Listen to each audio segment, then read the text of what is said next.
Boa noite. Boa noite. A Polícia Federal pede ao Supremo para ouvir Lula na Operação Lava Jato. O Planalto garante em nota que Aloysio Mercadante continua na chefia da Casa Civil. No último dia do prazo, Dilma manda ao TCU explicações sobre as pedaladas fiscais. O Ministério Público quer que empresas acusadas de cartel de trens em São Paulo devolvam 918 milhões de reais. O governo anuncia plano para esvaziar áreas de delegacia superlotadas de veículos apreendidos. E na série Cara de São Paulo, uma loja antiga do centro que é o paraíso dos fãs do aeromodelismo.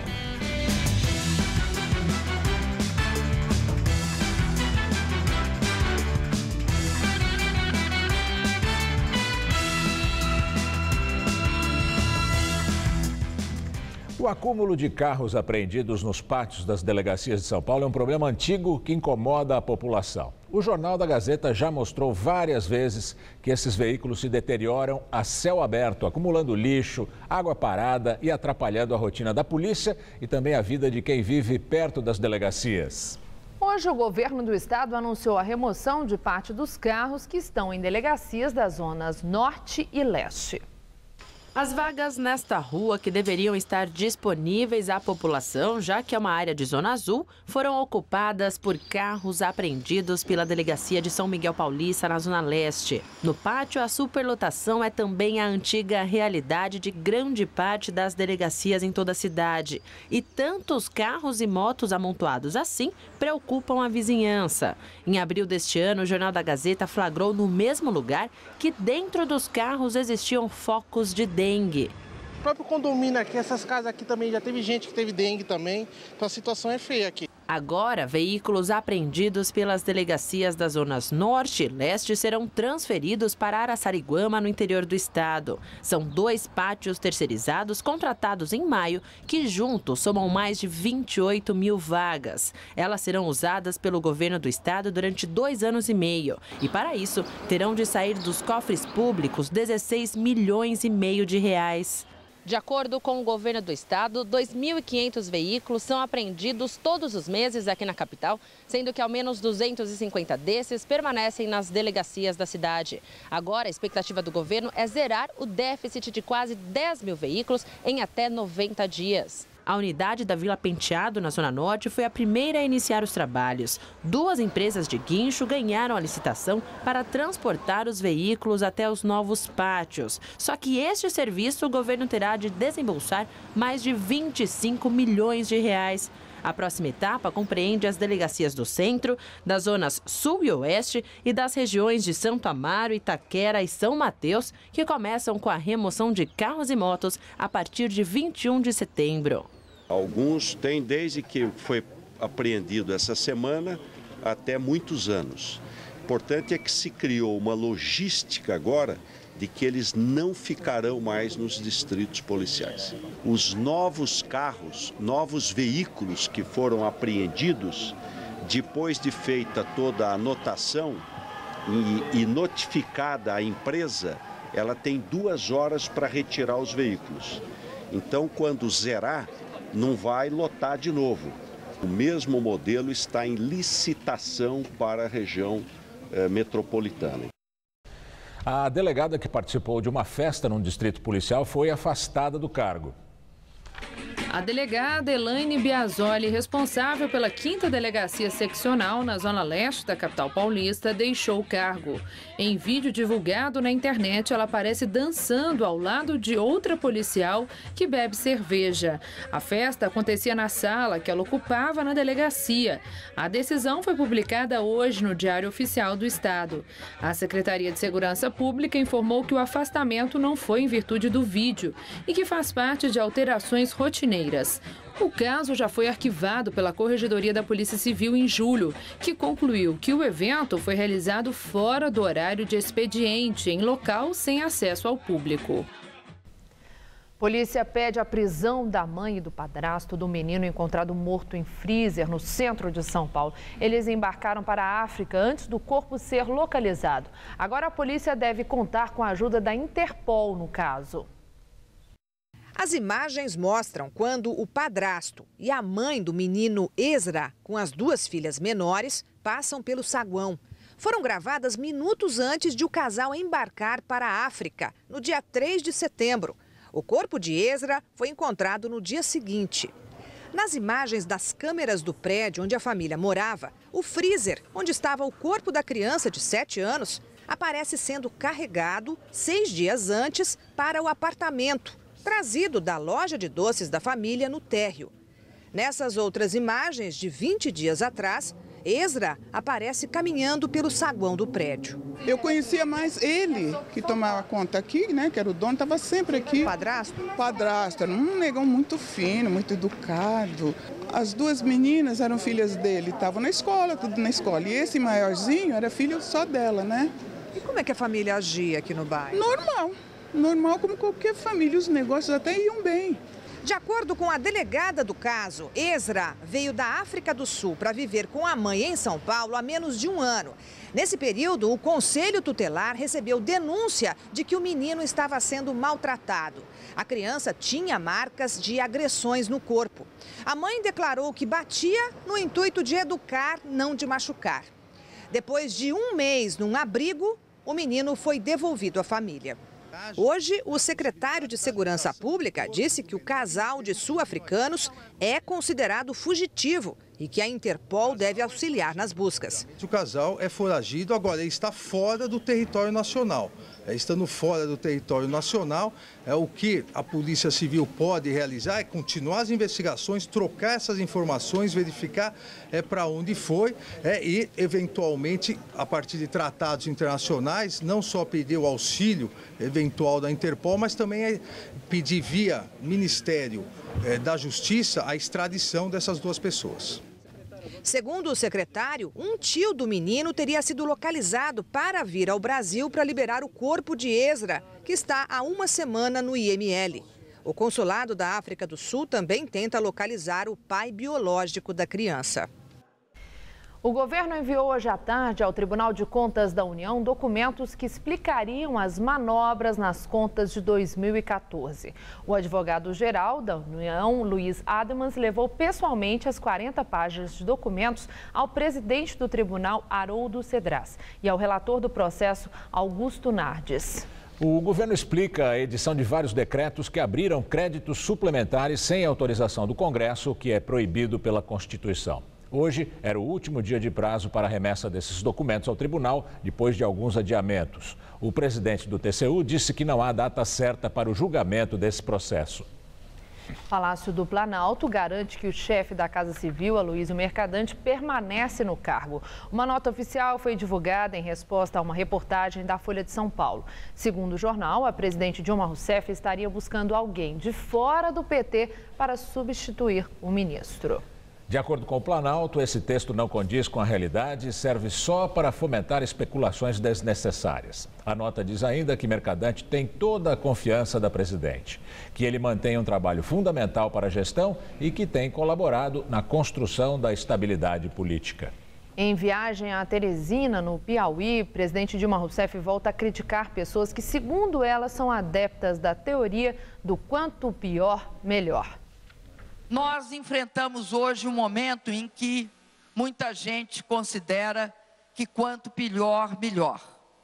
Quanto pior, melhor para uma minoria. Quanto pior, pior para o conjunto da população brasileira. Nós devemos repudiar esses que querem sempre o desastre, sempre a catástrofe. Quando nós todos agimos em conjunto, o governo federal, o governo municipal e o governo estadual, prefeito, e o governo municipal, nós somos capazes de transformar o país. É claro que o Brasil hoje passa por dificuldades, mas são dificuldades que nós superamos, porque nós somos capazes de superar. E agora vamos ao comentário de política com José Neumann Pinto. Sabe que você viu o voo da barata tonta, né? A presidente Dilma Rousseff foi ao Piauí. Ao ir ao Piauí, ela completou a obra que fez o Brasil ser rebaixado de grau de crédito, de credibilidade, pela agência de risco Standard & Poor's, de pé e pobres, né? Seria uma tradução, digamos, livre, né? Agora, o que é espantoso é que, primeiro, o governo se assustou com isso. Segundo, até agora, neste momento, o governo não anunciou nada para enfrentar isso. Eu não acho que isso aí seja o fim do mundo, tanto que somente em 2008 é que o Brasil conseguiu essa nota e nós sobrevivemos até 2008, eu inclusive, né? O problema todo é que o governo simplesmente não sabe o que fazer e isso está evidente nessa baratontice da Dilma lá em Teresina. Agora, se ela tivesse parado, ela poderia ter entendido. Por exemplo, ela foi a uma obra da Transnordestina, uma ferrovia que foi criada em 2006 para custar 4,5 milhões, tinha que ser acabada em 2008, em 2007 isso aí aumentou para 9, em 2013 para 10 e agora está em 11 com promessa de entregar a ferrovia o ano que vem, ela disse que vai lá inaugurar. É isso aí. O que a Standard & Poor's viu foi esse tipo de coisa. Dinheiro jogado pela janela em obras faraônicas, anunciadas como grandes soluções e que estão tendo sempre o seu custo revisto. Além disso, ela falou ali, você viu, no Dialoga Brasil. Ora, se ela quer dialogar com o Brasil, por que ela deixou de falar com o país? Não falou no 1º de maio, não falou no 7 de setembro e fica nesse negócio de internet aí, como esse Dialoga Brasil. Agora, para dizer, como ela disse lá em Teresina, que acha que a reforma do governo vai dar certo, sem dizer que reforma é, que governo é e o que quer dizer a palavra certo, também não adianta. Tem que anunciar coisas concretas para enfrentar a situação.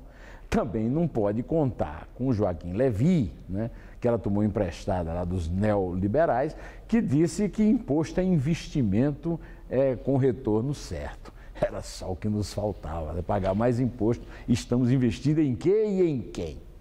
Pois é, mas eu estarei de volta terça-feira e espero que até lá saibamos o que é que vão fazer, né? Pelo menos isso. O que é que vão fazer de nós? Direto ao assunto, em tela. A Polícia Federal pediu ao Supremo Tribunal Federal para ouvir o ex-presidente Lula na Operação Lava Jato. No documento enviado ao STF, o delegado Josélio Azevedo Souza diz que o ex-presidente pode ter sido beneficiado pelo esquema em curso na Petrobras, obtendo vantagens para si, para o seu partido, o PT, ou mesmo para o seu governo. Para embasar o pedido, o delegado se ampara nos depoimentos do doleiro Alberto Youssef e do ex-diretor da Petrobras, Paulo Roberto Costa. Os dois presumiram que Lula sabia do esquema de corrupção na estatal. Em seu relatório, o delegado reconhece que não há provas do envolvimento direto de Lula, porém considera que a investigação não pode se furtar à luz da apuração dos fatos. Agora, o pedido será analisado pelo Procurador-Geral da República, Rodrigo Janot. Se ele concordar, caberá ao ministro Teori Zavascki, relator da Lava Jato no STF, decidir se autoriza o depoimento de Lula. A Polícia Federal pede que também sejam ouvidos os ex-ministros Ideli Salvati, Gilberto Carvalho e José Dirceu. O documento menciona a presidente Dilma Rousseff, citando que ela foi ministra de Minas e Energia, presidente do Conselho de Administração da Petrobras e chefe da Casa Civil durante o governo Lula. Mas conclui que ela não pode ser investigada por determinação da Constituição. Na Argentina, o ex-presidente Lula afirmou que não foi informado do pedido feito pela Polícia Federal. Direto de Brasília, Josias de Souza fala sobre esse pedido da Polícia Federal para ouvir Lula na Lava Jato. Uma das fases da Operação Lava Jato recebeu um nome sugestivo, erga omnes. É do latim, significa vale para todos. Até aqui, a movimentação na carceragem da Polícia Federal em Curitiba não autoriza nenhum tipo de dúvida. Já passaram pela cadeia ou continuam presos executivos de grandes empreiteiras, ex-diretores poderosos da Petrobras, políticos. Muita gente já foi inclusive condenada pelo juiz Sérgio Moro. Mas a Lava Jato enfrenta agora um teste decisivo. O delegado Josélio Souza, da Polícia Federal, pediu autorização ao Supremo Tribunal Federal para interrogar Lula. Agora nós vamos saber se realmente vale para todos. O delegado Josélio conduz um pedaço do inquérito que envolve políticos com mandato suspeitos de receber propinas na Petrobras. Esse pedaço do inquérito corre no Supremo Tribunal Federal.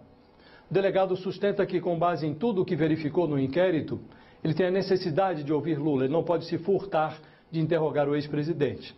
O delegado sustenta que, como presidente da República na época da montagem do esquema, Lula pode ter recebido desse esquema montado na Petrobras benefícios para si, para o PT ou para o governo dele, que mantinha no Congresso uma base de apoio sustentada por propinas provenientes da Petrobras. Toda a argumentação do delegado é lógica demais para ser desprezada pelo ministro Teori Zavascki, que é o relator da Lava Jato no Supremo e a quem vai dar a palavra final sobre se Lula pode ou não ser interrogado. O Brasil merece que Lula seja interrogado na Lava Jato. Nem que seja para o ex-presidente repetir diante de uma autoridade policial, de procuradores da República, a velha desculpa de que não sabia de nada. Depois, ainda que o inquérito não produza nenhuma consequência em relação a Lula, o brasileiro estará autorizado a escolher que tipo de papel deseja desempenhar nesse enredo de desconversa. Há dois papéis possíveis. Você pode escolher o papel de bobo ou de cínico. Boa noite. O Ministério Público de São Paulo pede na Justiça a devolução de 918 milhões de reais de 9 empresas acusadas de cartel na prestação de serviços para a CPTM. Os promotores querem também que as empresas sejam dissolvidas, o que na prática é um pedido para que elas não atuem mais no Brasil. É um passo que cada vez mais nós estamos adiantando no sentido de responsabilizar as sociedades e as pessoas que praticaram cartel e ganham contratos no Brasil através do sistema metroferroviário. São acusadas a Alstom, Bombardier, CAF, Siemens, MGE, MPE, Tejofran, Temoinsa e Transsistemas de Transportes. Na ação, os promotores dizem que houve atuação do cartel nos contratos de manutenção de 88 trens da CPTM, firmados em 2007, quando José Serra, do PSDB, era o governador de São Paulo. Essa é a terceira ação civil pública relacionada à suspeita de cartel em licitações do metrô e da CPTM.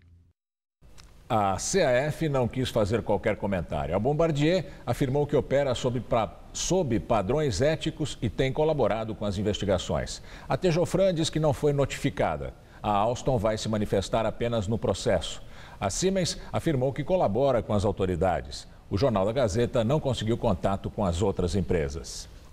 O empresário Marcelo Melson, que xingou o ex-ministro Guido Mantega de ladrão há menos de 3 meses, agora diz que o ministro é honesto, probo e digno. Mantega processou Melson e um outro empresário, João Locoselli, e os dois, na justiça, voltaram atrás e pediram perdão pelas ofensas em público. Locoselli recuou, dizendo que nada sabe sobre Mantega que possa desaboná-lo em sua vida pública. O ex-ministro aceitou as desculpas dos dois e encerrou o caso. Acidente com queda de guindaste na grande mesquita de Meca deixa mais de 100 mortos. Segundo autoridades da Arábia Saudita e a agência France Press, chovia forte no momento do acidente. A queda do guindaste ocorreu no dia mais movimentado da semana, a sexta-feira, que é dia de oração para os muçulmanos, quando a mesquita fica repleta de fiéis e peregrinos. A peregrinação anual de muçulmanos a Meca começou este mês e desde o ano passado a mesquita iniciou obras para ampliação de capacidade. A Justiça da Venezuela condenou o líder opositor Leopoldo López a quase 14 anos de prisão. Leopoldo López, fundador do Partido Vontade Popular, foi condenado a 13 anos e 9 meses de prisão por incitar a violência durante uma marcha contra o governo de Nicolás Maduro. A pena deve ser cumprida numa prisão militar perto de Caracas, onde ele já está preso há mais de 1 ano e meio.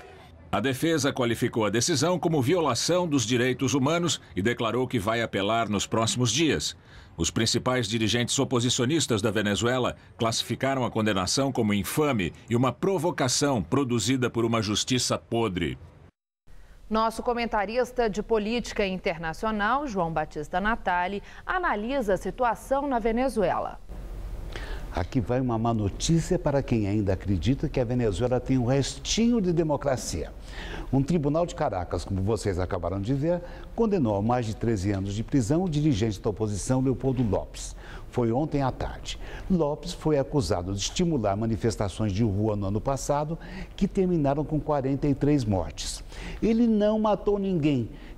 Quem abriu fogo contra os manifestantes foram as milícias armadas pelo governo. Pois bem, agora sobrou na oposição só um líder importante que ainda não foi preso.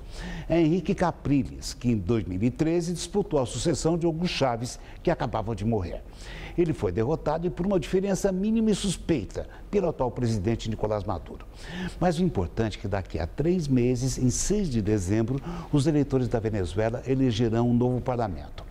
E não há a mínima possibilidade, eu repito, não há a mínima possibilidade de os bolivarianos de Nicolás Maduro saírem vencedores.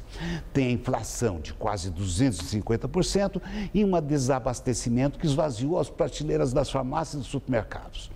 Esse quase ditador só tem 2 alternativas para impedir que a oposição consiga honestamente disputar ou então montar uma grande farsa para reunificar o eleitorado, que hoje o rejeita na base de 75%. O cerco à oposição já está montado. Estão com os direitos políticos cassados, sem que haja processo ou direito à defesa, opositores como Pablo Pérez e Maria Corina Machado. Vejam que a Venezuela não tem justiça eleitoral. Ela tem um colegiado que delibera e controlado pelo chavismo. Com relação à sua posta grande causa, ela já está a caminho. O negócio é criar uma grande confusão com a Colômbia. O quase ditador Nicolás Maduro vem montando um cuidadoso roteiro. Ele quer amplificar os efeitos de um incidente de fronteira e alertar a pátria de que ela está correndo perigo. Em outras palavras, uma tragicomédia, um teatrinho tosco, uma patriotada digna de republiqueta de banana. É assim que o mundo gira. Boa noite. Laudo mostra risco de queda da passarela para pedestres que fica ao lado do aeroporto de Congonhas. Foram identificados problemas na estrutura da passarela que vai precisar de escoramento. Será construída uma passagem provisória para a travessia dos pedestres que deve ficar pronta em 2 semanas. Por causa da urgência da obra, não houve tempo de fazer uma licitação. O custo deve ser de até 3,5 milhões de reais e a previsão é que a obra fique pronta em 6 meses. Inaugurada em 1974, a atual passarela nunca foi reformada. Hoje foi mais um dia de tempo fechado aqui na capital paulista. Os termômetros não passaram da marca dos 20 graus e chove na cidade. Chove ainda, né? E será que o fim de semana também vai ter chuva?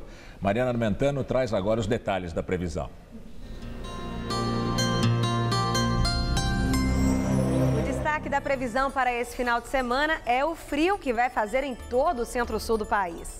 As temperaturas chegam a ficar negativas nas regiões de serra e há expectativa de geada generalizada no sul do Brasil.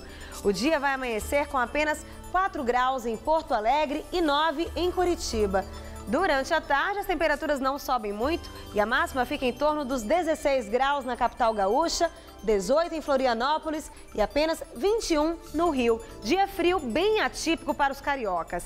O dia de sol e calor na praia só está garantido no litoral nordestino, onde chega a fazer 29 graus em Maceió, 30 em Salvador e 31 em Fortaleza. Para o estado de São Paulo, a previsão é de um sábado de tempo encoberto e frio. Apenas a faixa oeste terá aberturas de sol. Em Presidente Prudente, mínima de 14 e máxima de 24 graus. Na região central do estado, muitas nuvens com possibilidade só de garoa. Em Bauru, máxima de 22 amanhã. Já nas outras áreas do estado, incluindo a faixa leste, o dia fica bastante fechado, mas a chuva já perde força e teremos apenas chuviscos a qualquer hora. Na cidade de Sorocaba, máxima só de 18 graus. Vamos ver como ficam os próximos dias aqui na capital? Nessa madrugada, mínima de 12 e máxima à tarde só de 17 graus. No domingo, dia também fechado, com máxima prevista de 18. E a semana começa com algumas aberturas de sol e mais chuva. As temperaturas ficam entre 13 e 23 graus na segunda-feira. Há 72 anos, no mesmo lugar, na rua Major Sertório, Vila Buarque, região central de São Paulo, uma loja sobrevive ao tempo e ao avanço da tecnologia. Conheça a história da Aerobras, especializada em aeromodelismo, um local que é a cara de São Paulo. Já imaginou poder voar em um P-47? É esse avião usado na Segunda Guerra Mundial pelos Estados Unidos e aliados. E que tal o Tucano, usado pela Esquadrilha da Fumaça da Força Aérea Brasileira? Dá muita vontade. O privilégio é para poucos. Não quando se diminui a escala. Esses brinquedos de gente grande são encontrados na Aerobras há 72 anos. E para alguns funcionários, este foi o primeiro e único emprego. Eu entrei aqui em 15 de dezembro de 1962. O seu Shoji Ueno, japonês que estava de passagem pelo Brasil quando a Segunda Guerra Mundial estourou. Fundou a Aerobras e aqui ficou até falecer em 2003, sempre trabalhando. Então ele decidiu permanecer e para se sobreviver, vamos dizer, ele recordou-se dos passatempos que tinha quando no Japão. Ele decidiu reproduzir aqui e começou com então uma pequena fábrica de aeromodelos. É claro que em 72 anos houve mudanças por aqui. Outros produtos foram agregados, mas a clientela fiel do aeromodelismo continuou a vir. Filhos e filhas, né? Estão nesse caminho, estão nos ajudando e estão tomando gosto pelo hobby também, pelo modelismo. E o Benê, então, veio pela primeira vez aos 11 anos. Hoje está com 56. Então, hoje eu desenvolvo e desenho meus próprios aviões, mas eu comecei a fazer meu aeromodelo com um desse aqui. Foi o meu primeiro avião, um tico-tico. Essa vitrine levou gerações à loucura. Gente que vinha aqui para comprar aeromodelos e, pecinha por pecinha, realizar o sonho que todo homem tem, de voar. Mas é no modelódromo do Ibirapuera que o sonho desses aficionados ganha voo. Vem aqui. O coração vem parar na garganta, sabe? É a adrenalina. Esta é a droga que toda criança deveria receber nas escolas hoje. É um aprendizado de alguma coisa.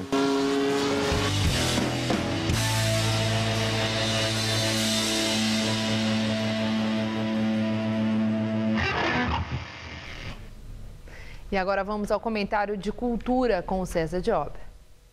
Setembro é o mês da mobilização nacional pelos direitos dos surdos. E o azul representa os movimentos sociais ligados à causa. Assim, o projeto Terça Tem Teatro, do Itaú Cultural, comemora o Setembro Azul com a interpretação em Libras, a linguagem de sinais, em todos os espetáculos deste mês, sempre às terças-feiras, às 20 horas, com entrada franca. Na próxima terça, a peça é Sinfonia Sonho, com a Companhia Carioca Teatro Inominável, sob a direção e dramaturgia de Diogo Liberano. Na trama, a história de Kevin, vivida pelo ator Márcio Machado, que aos 9 anos foi capturado pelo desejo de se tornar música. A 12ª temporada de dança do Teatro Alfa prossegue nesse fim de semana com a companhia suíça Ballet du Grand Théâtre de Genève. Com direção geral de Tobias Richter, o grupo se destaca no cenário da dança contemporânea ao mesclar elementos e movimentos novos a fundamentos clássicos. No programa de amanhã e domingo, as coreografias Glory e Lux. Na semana que vem, a USESP apresenta as canções de Gurre, compostas por Arnold Schoenberg no começo do século XX, sobre poemas do dinamarquês Jens Peter Jacobsen. Gurre é um castelo da Dinamarca, onde Tove, a amante do rei Valdemar, foi morta pela rainha Helvig. A cantata é uma obra gigante para 5 cantores solistas, todos estrangeiros, narrador, coros e orquestra, tudo regido por Isaac Karabichevsky, de quinta a sábado, na Sala São Paulo. E quem passa em frente à Biblioteca Mário de Andrade, no centro de São Paulo, pode notar a obra Para Ler, uma intervenção permanente que a artista plástica Regina Silveira acaba de criar na calçada da biblioteca. O trabalho é uma espécie de bordado em ponto cruz, feito com cerca de 2 milhões de peças de porcelanato que recobrem uma área de aproximadamente 1.000 metros quadrados.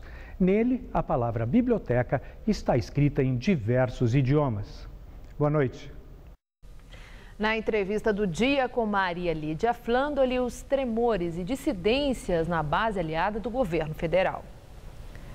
Para falar sobre a firmeza da lealdade do PCdoB à presidente Dilma, eu entrevisto o deputado federal Orlando Silva, vice-líder do governo na Câmara e presidente estadual do PCdoB de São Paulo. Orlando Silva foi ministro do Esporte, tanto no governo Lula como na fase inicial do primeiro mandato da presidente Dilma. Muito obrigada por estar conosco e eu quero começar falando sobre aquele ato de ontem. De parlamentares da oposição, as principais lideranças e de alguns dissidentes da base aliada, formalizando ali, entrando num movimento inicial pelo impeachment da presidente Dilma. Isso preocupa o senhor, um movimento como esse dentro da Câmara? Isso pode contagiar a população? Boa noite, Maria Lídia. Boa noite, os amigos que nos acompanham nesse momento. Veja, a oposição é parte do jogo da democracia. Eu considero que a manifestação democrática de partidos de oposição faz parte da vida política, da vida democrática do Brasil. Eu, pessoalmente, fiz até um discurso ontem no plenário da Câmara, manifestando a preocupação, porque as lideranças da oposição do Brasil não podem se apequenar e se associar a algum tipo de provocação que viole o que foi estabelecido na regra do jogo democrático. A presidenta Dilma foi eleita pelo povo. A legitimidade que ela conquistou veio das urnas, não de uma pesquisa ou outra de opinião. É evidente que basta ver que há um desgaste político do governo, há um desgaste nas pesquisas de opinião, mas ela foi eleita. E eu considero que é necessário respeitar a legitimidade que ela alcançou e permitir que ela possa governar. O momento do Brasil e do mundo é difícil. Ela tem adotado medidas para buscar superar esse momento. E eu creio que a oposição deve fazer a crítica, expressar a divergência, mas respeitar a legitimidade que ela alcançou pelas urnas. Bom, claro, quando se fala de impeachment, ninguém fala, nós estamos falando, nem eles, em termos de golpe. É claro que há o preceito legal, se não houver, do ponto de vista da lei, aquelas razões pelas quais se pode entrar com um pedido dramático como esse, que o Brasil já viveu, não faz o menor sentido. Mas tem uma coisa que é curiosa, e eu quando recebi o seu histórico pessoal, eu vi que o senhor foi um líder estudantil de expressão, foi o presidente da UNE e foi uma liderança dos caras pintadas a favor do impeachment do presidente Collor, que também tinha sido eleito pelo voto do povo. Qual é a diferença daquela época e de agora? Eu uso o argumento do presidente Fernando Henrique Cardoso. O presidente Fernando Henrique Cardoso, que é um líder do PSDB, talvez o mais relevante líder do PSDB, fala o seguinte: não há razão para debater sequer impeachment nesse momento, porque não há fato determinado. E impeachment não é um problema de vontade, como o próprio Fernando Henrique Cardoso fala. É um problema de haver fato determinado, haver fundamentação jurídica para que, eventualmente, alguém possa apresentar uma sugestão. E eu falo Fernando Henrique Cardoso porque é um líder político insuspeito. Ele tem a posição que todos conhecem de crítica ao governo, mas faz a crítica política, diverge de medidas, de programas, de iniciativas. E a luta política é dessa maneira. Ninguém é obrigado a apoiar tudo que um líder ou outro apresenta, mas é necessário respeitar a regra do jogo.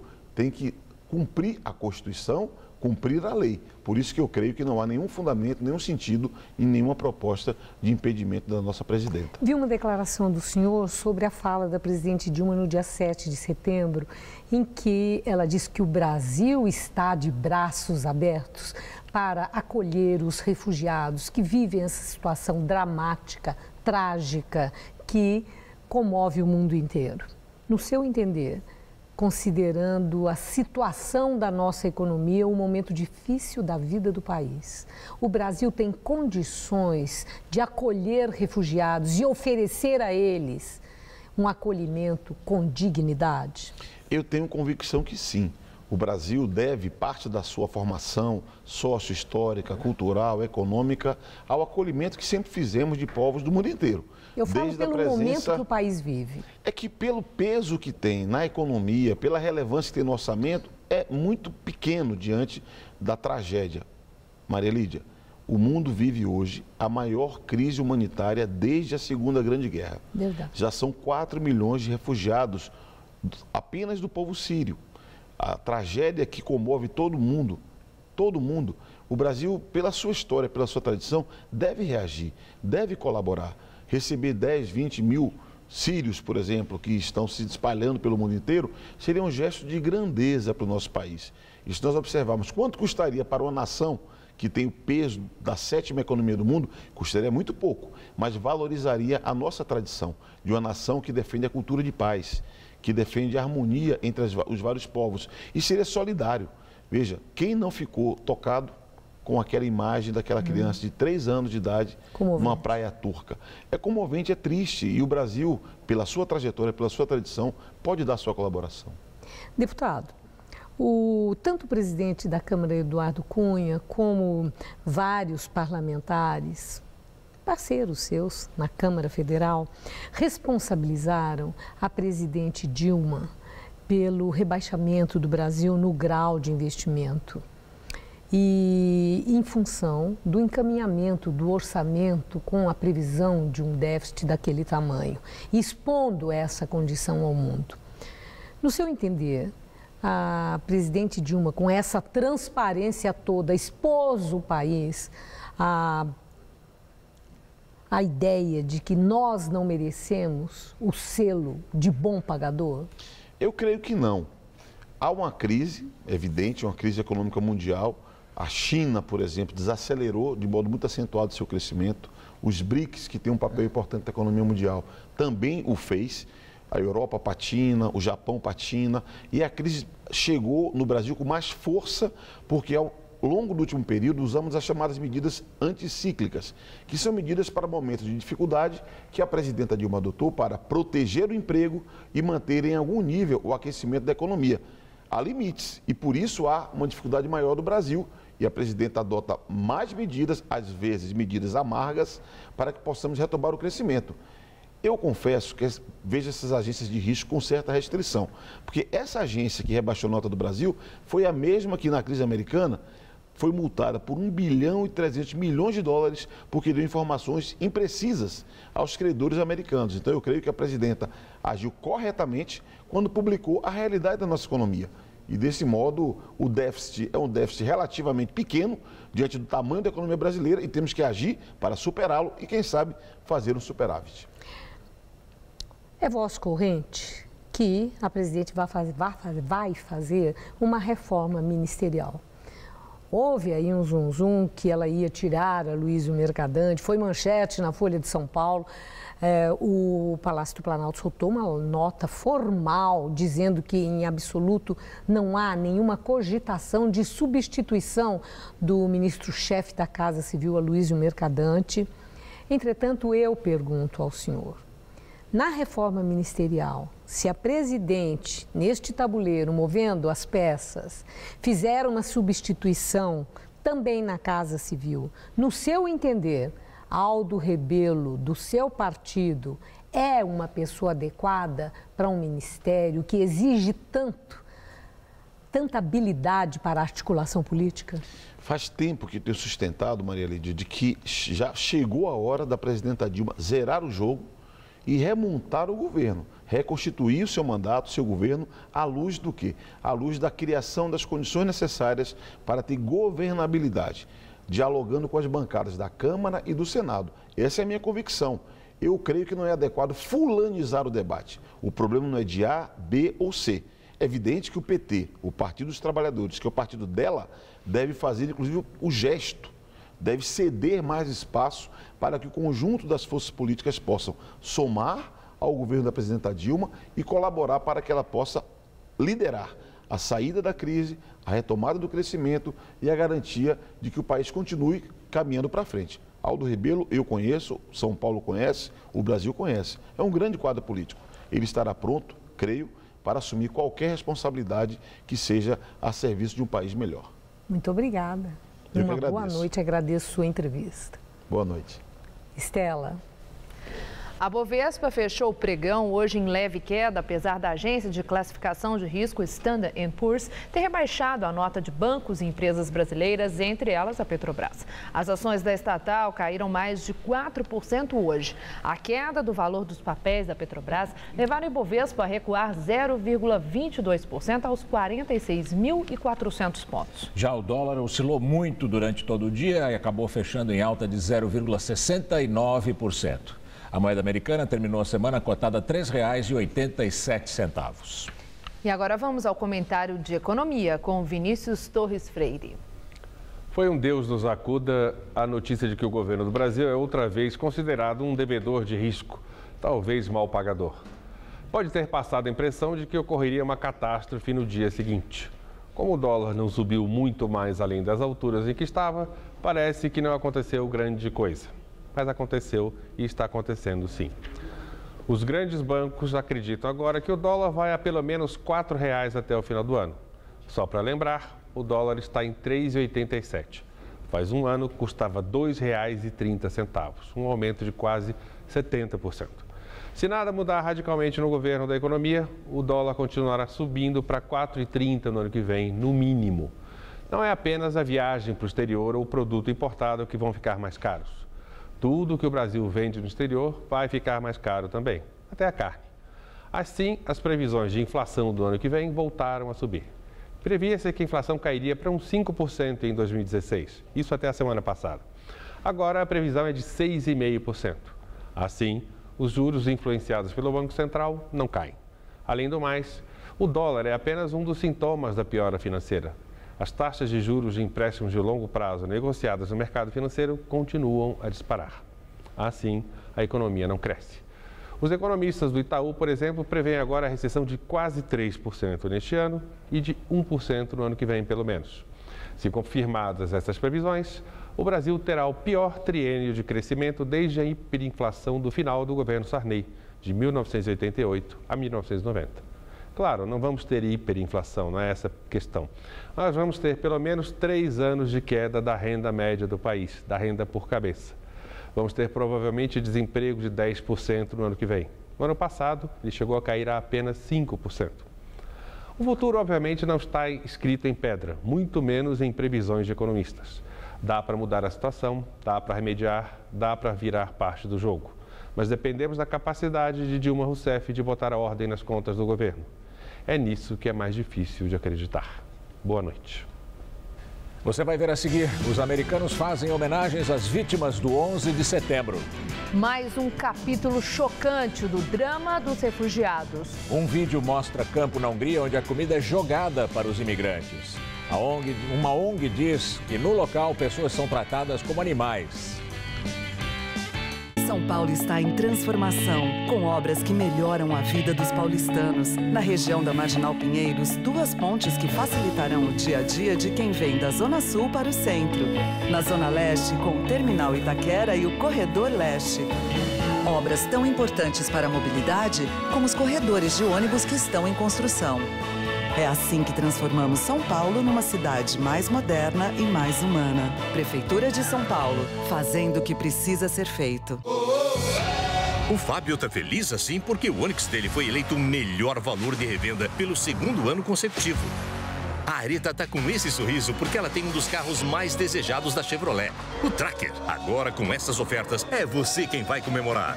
Onix, completo com MyLink, 39.990 com taxa 0 em 36 vezes. Tracker com a melhor oferta do ano, 79.990 e taxa 0. Mas é só até domingo. Quando o regime é monarquia, a moda é anarquista. Quando tudo é extravagante, a moda é minimalista. Quando o foco é trabalho, a moda é lazer. Quando o mundo está em guerra, a moda é paz. A moda sempre buscou vários caminhos. Coleção Folha Moda de A a Z. Todo domingo um livro com os estilistas que revolucionaram a moda. Na compra do primeiro, grátis um glossário de tecidos. Colecione. Não importa o continente, o endereço ou a distância. Com o Sedex Mundi, os Correios oferecem para você uma rede internacional de entregas em mais de 200 países. Sedex Mundi é o mundo logo ali e com o mesmo padrão de qualidade. A sua encomenda entregue no prazo combinado. Hi there. Chef. Bem na hora. Let's go, everybody. We'll open in 30 minutes. Serviços internacionais. Um mundo mais perto de você. Nesse mundo tudo evolui. A moda evoluiu. Os carros evoluíram. Os tratamentos de beleza também evoluíram. E make-up anti-sinais. Uma combinação de creme e cápsulas. O creme atinge as camadas mais profundas da pele e as cápsulas agem onde os cremes não chegam. Resultado? Com o Imecap anti-sinais, os sinais da idade não aparecem. Imecap anti-sinais. A evolução no tratamento de beleza. Depois dos ajustes necessários, o Brasil vai avançar ainda mais. Na nova etapa do Programa de Investimento em Logística, serão investidos mais de 198 bilhões de reais em parceria com a iniciativa privada. Concessões de rodovias, ferrovias, portos e aeroportos vão impulsionar o crescimento e gerar emprego e renda, além de trazer mais qualidade aos serviços prestados e dar mais competitividade às exportações. Programa de Investimento em Logística. O Brasil vai seguir avançando.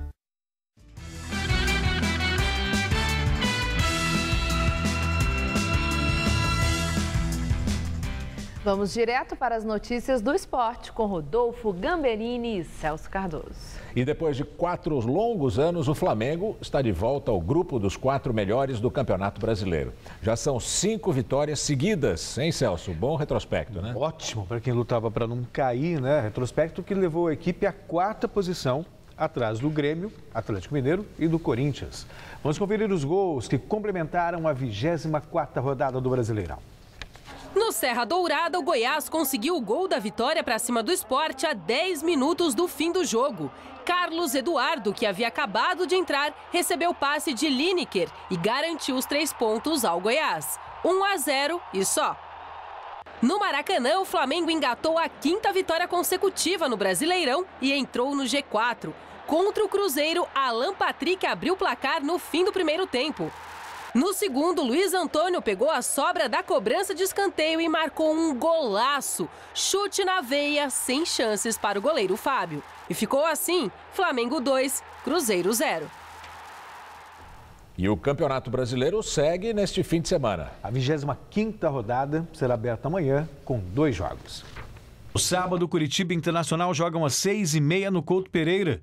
Às 9 da noite, no Allianz Parque, tem Palmeiras e Figueirense. Corinthians e Joinville jogam no domingo às 11 horas da manhã na Arena Itaquera.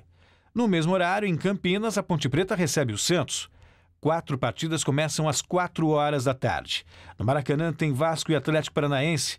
Grêmio e São Paulo jogam em Porto Alegre. No Mineirão tem o duelo entre Cruzeiro e Atlético Mineiro. E a Chapecoense recebe o Flamengo em Chapecó. Às 6h30 jogam Avaí e Goiás em Florianópolis. E na Ilha do Retiro, o Sport encara o Fluminense. Como é que você explica essa ascensão do Flamengo, Celso? Pois é, surpreendente até. E a ironia é que está à frente do Flamengo agora o Oswaldo Oliveira, que foi desprezado no Palmeiras e está agora com campanha melhor que o próprio Palmeiras que o demitiu, né? Mas, obviamente, o Campeonato Brasileiro ele é muito equilibrado. Então, é normal você ter altos e baixos, equipes que acabam caindo em rendimento, outras que vão subindo. O Santos e o Flamengo, para mim, são 2 grandes surpresas nesse campeonato. Imaginava realmente que eles lutassem para não cair. O Santos teve muito problema. Pois é, e o Santos está aí à beira do G4 e o Flamengo, depois de 4 anos, também está aí na briga. Mas briga mesmo pelo título, para mim, envolve Corinthians, Atlético Mineiro e Grêmio. Só os 3? Só os 3. Por que você acha isso? Porque são os melhores times, tem um plantel mais definido, um padrão de jogo também muito definido. O Grêmio jogou aqui contra o Corinthians, por exemplo, e jogou como se estivesse jogando na própria casa, com futebol bonito, ofensivo, de muita marcação também quando não tem a posse de bola. O Atlético Mineiro também mantém a regularidade. E o Corinthians finalmente se acertou com o Tite. tem os melhores números do campeonato. Isso se deve, obviamente, à força ofensiva que o Tite conseguiu colocar nesse time e também uma capacidade de marcação fora do comum quando sem a posse de bola. Você tem dois meias, por exemplo, o Jadson e o Renato Augusto, que chegam muito bem à frente, mas que marcam como se fossem volantes. Os dois fizeram o gol, né? O Exatamente. passe do Jadson para o Renato Augusto. Tá bom. Mais alguma coisa? Acho que por hoje é só, né? Por hoje é só, né? Deixa para segunda-feira com os gols. Segunda-feira tem mais. Obrigado, Celso. Bom fim de semana. Boa noite. Obrigado para você também. Estela. A crise dos imigrantes na Europa. A Organização de Direitos Humanos divulga um vídeo mostrando que os refugiados no campo da Hungria são humilhados e alimentados como se fossem animais. O vídeo foi gravado por uma voluntária austríaca no campo perto da fronteira com a Sérvia. Os guardas com máscaras cirúrgicas atiram saquinhos plásticos com sanduíches. Os refugiados se empurram para conseguir a comida.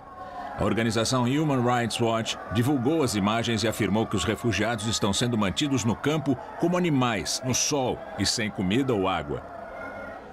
Pelo menos 8.000 pessoas cruzaram a fronteira da Hungria com a Áustria desde ontem. Por questão de segurança, o governo austríaco fechou parcialmente a rodovia perto da fronteira e interrompeu a ligação ferroviária por todo o fim de semana. Hungria, República Tcheca, Polônia e Eslováquia rejeitaram os planos da Comissão Europeia de distribuir 160.000 refugiados entre os países membros da União Europeia. A Hungria reiterou que a partir da semana que vem, quem entrar ilegalmente no país vai ser preso. O Alto Comissariado das Nações Unidas para Refugiados prevê que 42.000 imigrantes vão chegar à Hungria na próxima semana.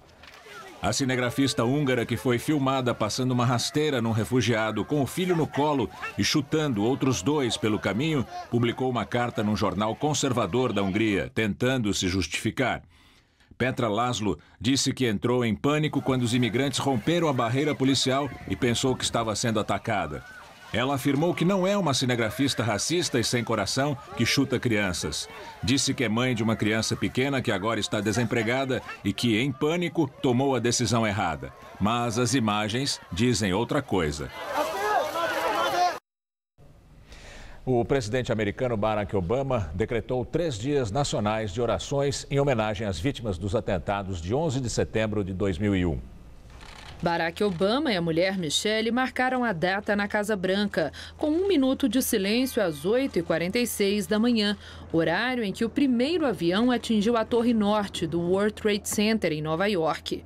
Obama ainda participou de um encontro com militares na base de Maryland. No memorial do World Trade Center, a homenagem reuniu familiares das quase 3.000 vítimas nas Torres Gêmeas. Em Washington, o secretário de Defesa Ash Carter se reuniu aos familiares das 184 pessoas que morreram no ataque com o avião da American Airlines. Na Pensilvânia, a cerimônia aconteceu na área rural, onde caiu o avião com os passageiros que lutaram com os terroristas da rede Al-Qaeda e evitaram que o voo fosse desviado para a capital americana. Ruas de Barcelona são tomadas por centenas de milhares de pessoas em manifestação pela independência da Catalunha. A mobilização, chamada Via Livre à República Catalã, acontece junto com o início da campanha eleitoral. Dentro de 2 semanas, a Catalunha vai às urnas para eleger membros de seu parlamento. Os ativistas pela independência consideram a eleição como um plebiscito e prometem começar unilateralmente o processo de separação da Espanha. O primeiro-ministro conservador, Mariano Rajoy, disse que seu governo vai considerar inconstitucional qualquer passo para a independência da região. A Catalunha tem 7,5 milhões de habitantes e representa 20% do produto interno bruto da Espanha. O governo de Cuba vai perdoar mais de 3.500 prisioneiros nos próximos 3 dias antes da chegada do Papa Francisco. O anúncio oficial foi feito pela televisão. 3.522 prisioneiros vão ser libertados, levando-se em conta a natureza do crime que eles cometeram, o comportamento na prisão e as condições de saúde. O governo disse que, salvo algumas exceções humanitárias, não vão ser perdoados os condenados por assassinato, estupro, pedofilia, tráfico de drogas e violações ou atentados contra a segurança do Estado. A visita do Papa Francisco a Cuba acontece entre os dias 19 e 22 deste mês. O Jornal da Gazeta fica por aqui. A edição de hoje pode ser vista no site do Jornal da Gazeta. Mais notícias em nossa edição das 10. Até lá, uma boa noite. Nós voltamos amanhã às 7 da noite. Boa noite e até lá.